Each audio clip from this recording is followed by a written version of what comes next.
Assalamualaikum warahmatullahi wabarakatuh. Baik, pada pertemuan kali ini kita akan melanjutkan mata kuliah manajemen kearsipan, bagian kearsipan sistem subjek atau subjecting filling system ya. Nah, pengertian dari ini adalah kode penyimpanan berdasarkan pokok isi atau masalah.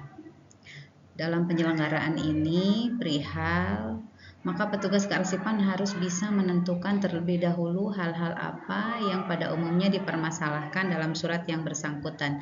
Jadi untuk filling ini yang berhubungan dengan filling system ini, jadi lebih ke subjeknya ya. Subjeknya bisa tentang keuangan, kepegawaian, atau dan lain-lain. Nah, ini untuk merancang klasifikasi masalah ya. Misalnya pada masalah filling sistem keuangan. Nah, pembagiannya bisa keuangan, kepegawaian, kemudian bagian kecilnya itu terdiri dari kenaikan gaji, misalnya tunjangan-tunjangan, kredit, dan lain-lain. Kemudian di bagian kepegawaian bisa berupa formasi lamaran, misalnya kemudian kenaikan pangkat, dan lain-lain. Nah, cara menyusun daftar klasifikasi terdiri dari bagaimana klasifikasi ini berdasarkan fungsi atau kegiatan pelaksanaan tugas. Kemudian pola klasifikasi disusun secara berjenjang dengan menggunakan prinsip perkembangan dari umum ke khusus. Nah, dibagi menjadi 3 perincian. Jadi perinciannya itu perincian pertama, kedua, dan ketiga digunakan kode huruf dan angka ya. Kemudian kelebihan dan kekurangannya. Nah, ini kelebihannya pokok masalah mudah diingat, dapat diterapkan untuk semua jenis organisasi fleksibel karena tadi berdasarkan pokok permasalahannya ya.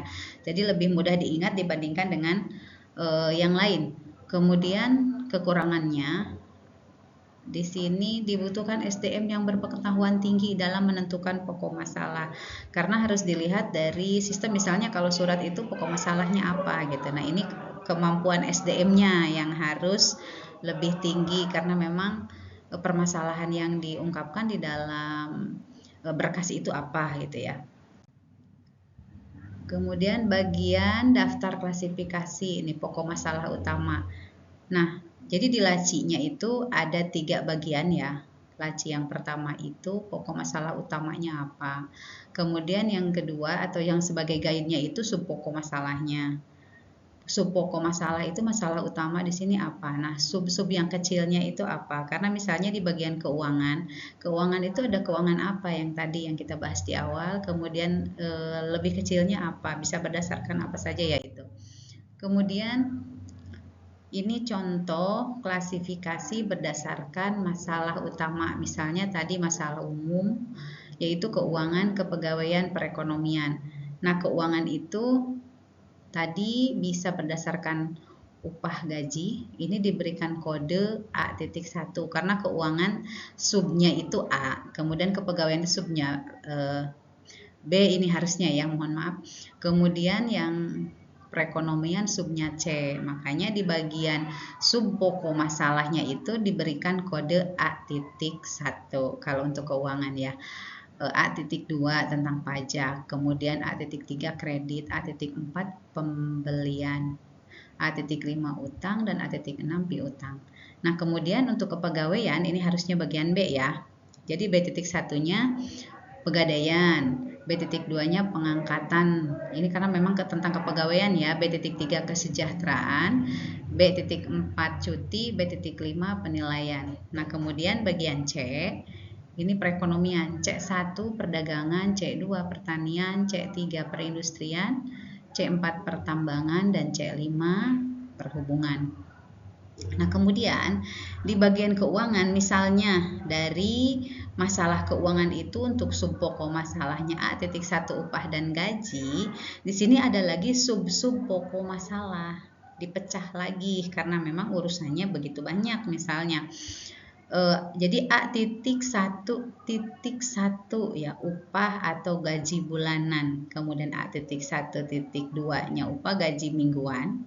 A.1.3-nya itu upah gaji harian. Kemudian untuk A.2 masalah pajak. Nah, A.2.1 PPN, A.2.2 PBB, A.2.3 bea cukai. Jadi itu sub pokok masalah ya yang berhubungan dengan keuangan. Jadi ada masalah utama, ada sub masalah, dan ada sub masalah.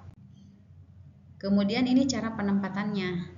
Jadi penempatannya itu di tingkat-tingkat. Tadi untuk A.1 keuangan ada di mana, A.2 di mana gitu sampai kode-kode lacinya.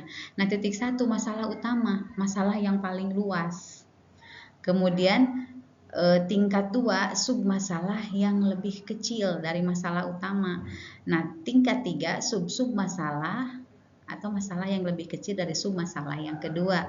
Jadi kalau masalah yang paling utama itu adanya di paling atas kalau memang bentuk almarinya itu secara bertingkat ke atas gitu ya. Kemudian perlengkapannya ini memerlukan filing kabinet, guide, folder, rak sortir, dan kartu indeks. Jadi prosedur penyimparannya yang pertama pemeriksaan ya, mengindeks, mengkode, menyortir, dan menyimpan. Jadi perlu banget di sini kompetensi seorang SDM-nya dalam menggali ya atau mencari pokok masalah dari setiap arsip yang akan digunakan. Kemudian penyimpanan arsip berdasarkan sistem geografis. Kalau tadi kan sistem masalah ya, kalau ini sistem geografis. Nah, sistem geografis di sini itu berdasarkan wilayah ya. Nih wilayah ini karena memang sistem geografis itu wilayah yang ada, jadi berdasarkan ilmu bumi sistem geografi ini disebut geografi filing system ya, suatu sistem penyimpanan arsip berdasarkan wilayah atau daerah tertentu.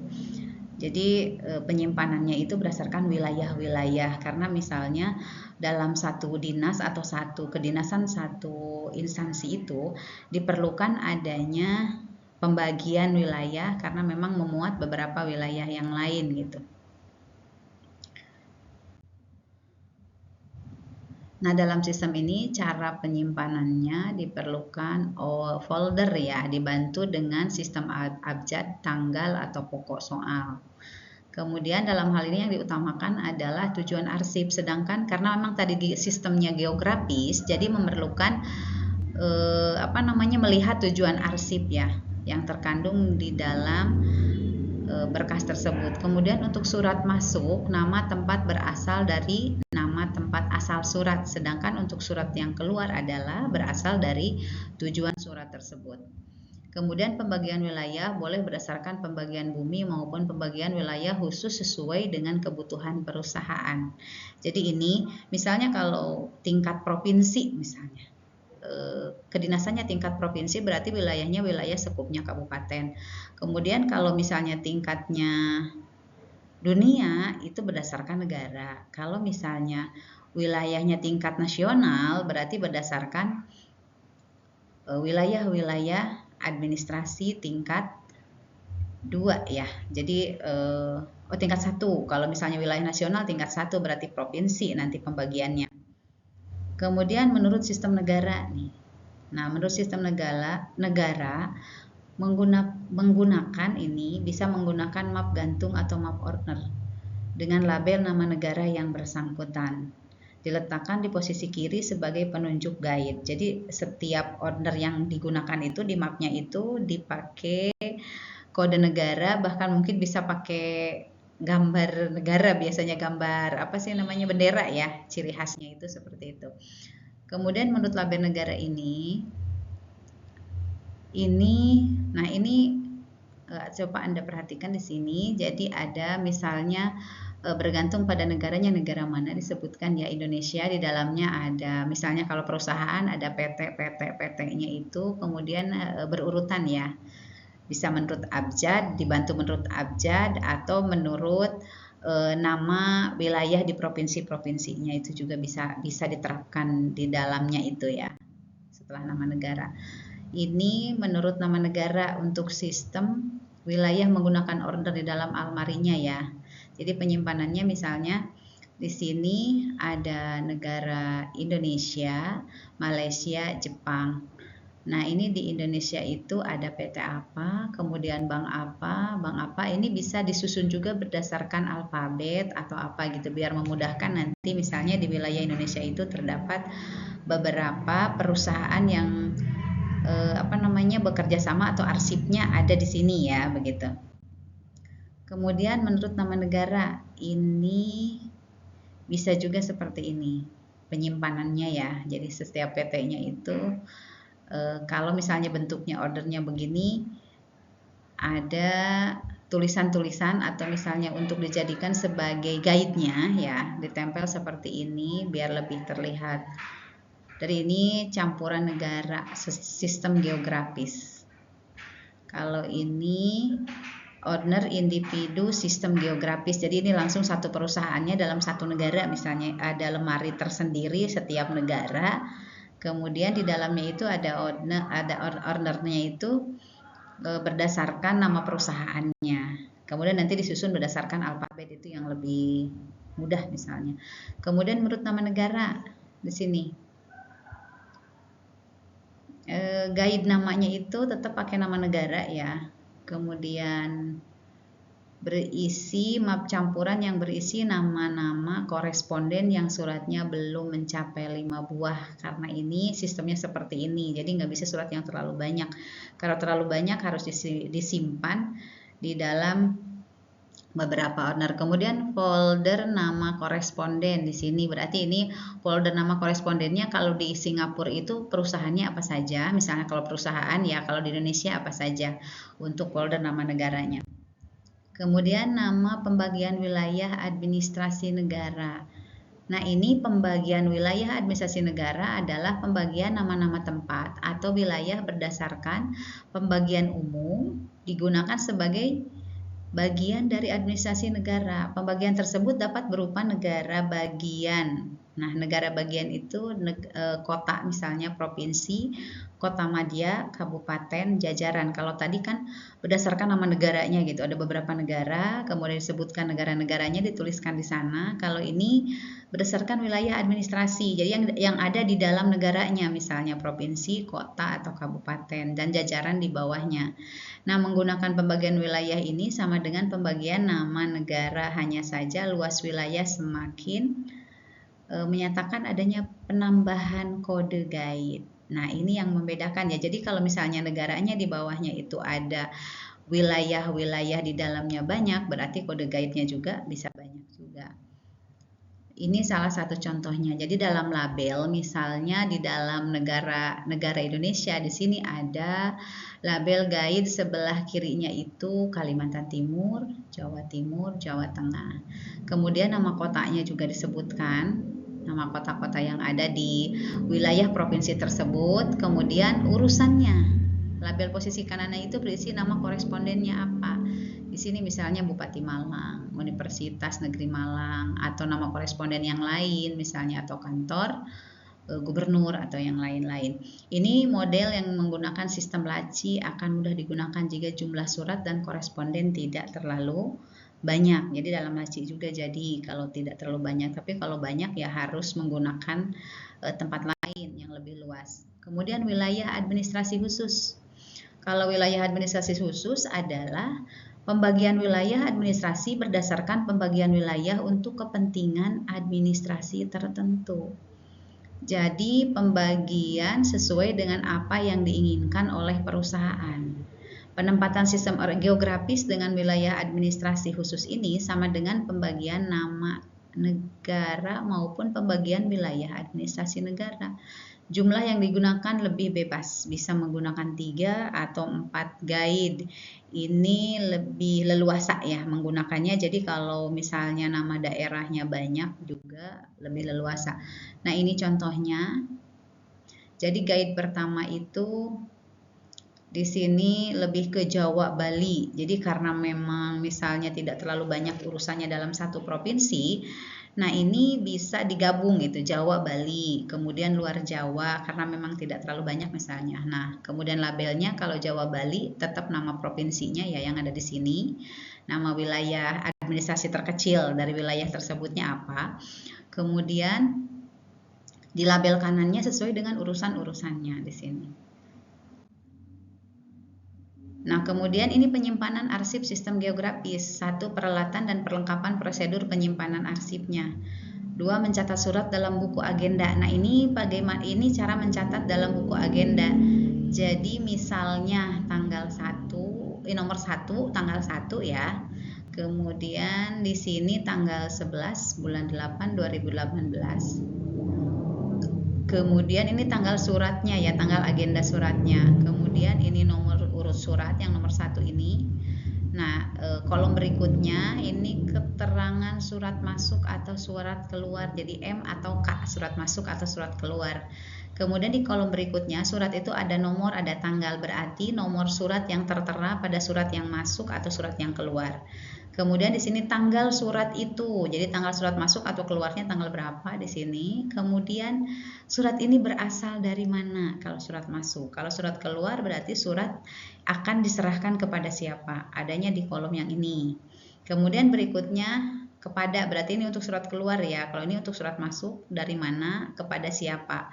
Isi ringkasan pesan. Ringkasan pesannya untuk apa? Permasalahannya apa? Ini keterangan, jadi tanggal suratnya ya, tanggal surat yang dibuat, misalnya kalau surat keluar tanggal berapa itu, atau tanggal penyimpanan surat itu. Kemudian menyimpan arsip dalam sistem geografis ini ada juga penyertaan lembar disposisi pada surat masuk. Jadi ketika ada surat masuk, biasanya dibuat disposisinya. Nah, disposisi tersebut harus disertakan ke dalam penyertaan arsip ya. Ketika arsip itu mau disimpan, disposisinya juga harus ikut disimpan.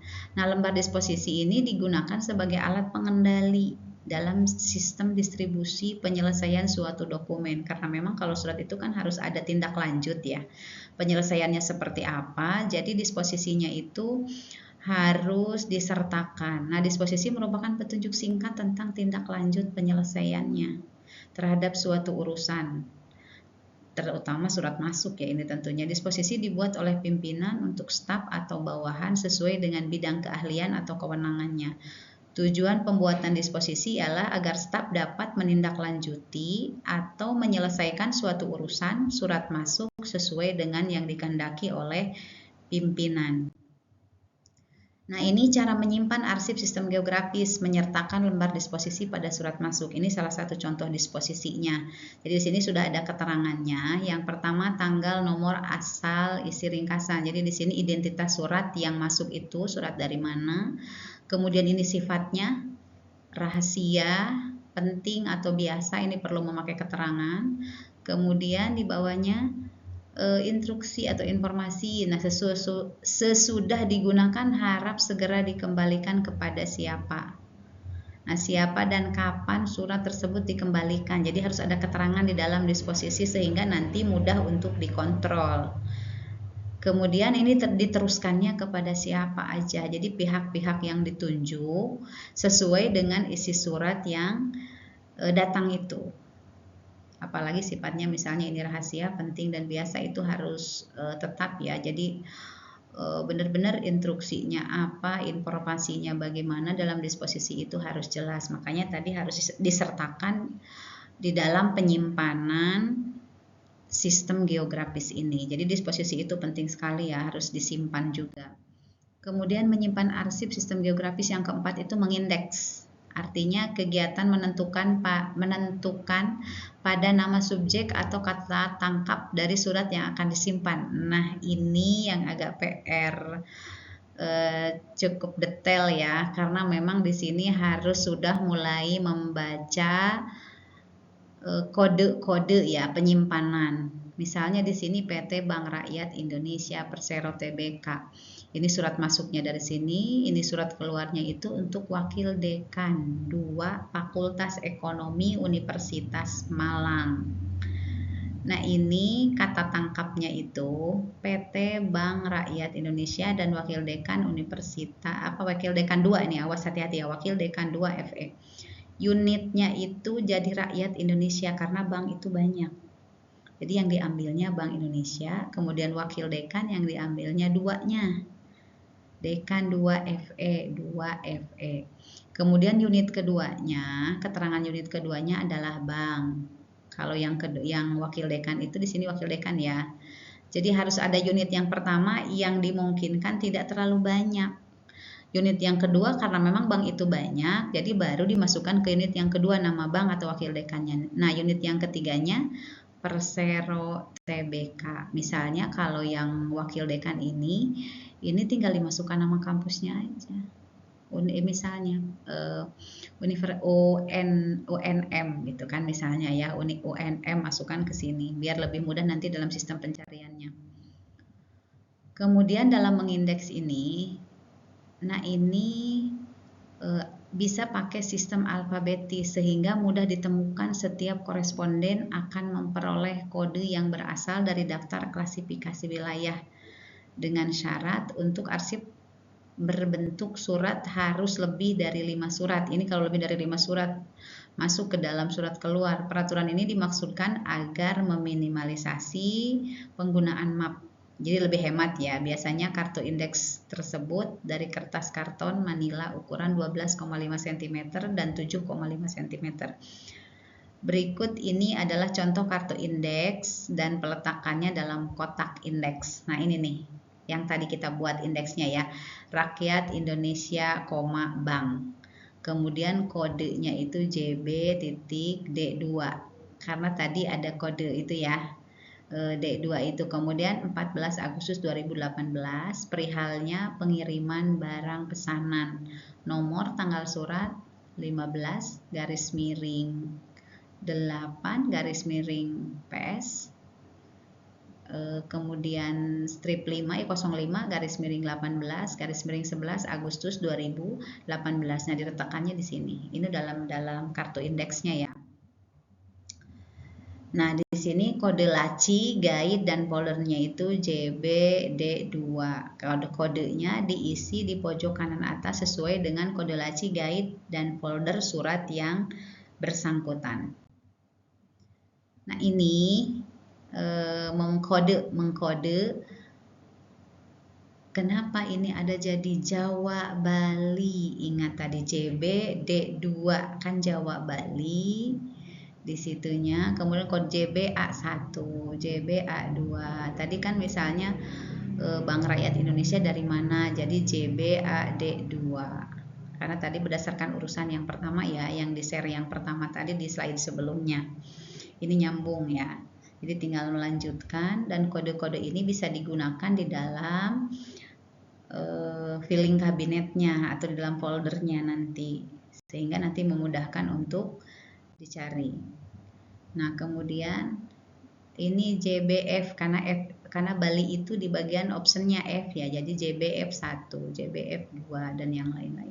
Kalau JBF1 itu untuk daerah Buleleng, JBF2 untuk Gianyar, JBF3 untuk Denpasar, JBF4 untuk Bangli dan lain-lain.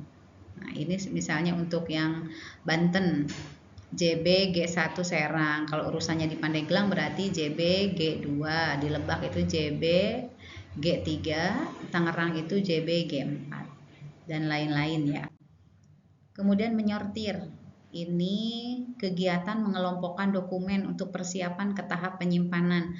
Penyortiran surat dilakukan ketika surat yang ada terlampau banyak. Jika tidak dilakukan pengelompokan, petugas akan bolak-balik ke laci yang sama. Makanya perlu adanya kegiatan penyortiran. Kemudian baru yang keenam itu menyimpan. Menyimpan arsip yaitu menempatkan dokumen sesuai dengan sistem penyimpanan dan peralatan yang digunakan. Karena ini akan bergantung pada jenis lemarinya juga, akan bergantung pada jenis folder yang digunakan ya. Dalam langkah ini menggunakan sistem penyimpanan geografis yang menggunakan metode wilayah administrasi yang tadi terakhir ya. Wilayah administrasi itu bisa berdasarkan provinsi, kota, atau kabupaten. Khususnya itu membagi wilayah sesuai dengan kebutuhan perusahaan. Kemudian ini cara menyimpannya ya. Contoh penempatan untuk menggunakan wilayah administrasi khusus yang telah dimodifikasi. Kalau ini kan dimodifikasi tidak setiap provinsi, tapi sudah digampung Jawa Bali karena tadi urusannya tidak terlalu banyak misalnya. Kemudian untuk luar Jawa itu selain Jawa dan Bali. Nah, Jawa dan Bali itu provinsinya sudah ada di sini. Ini penempatan arsipnya sesuai dengan kode wilayah. Oke, terima kasih atas pertemuan hari ini. Wassalamualaikum warahmatullahi wabarakatuh.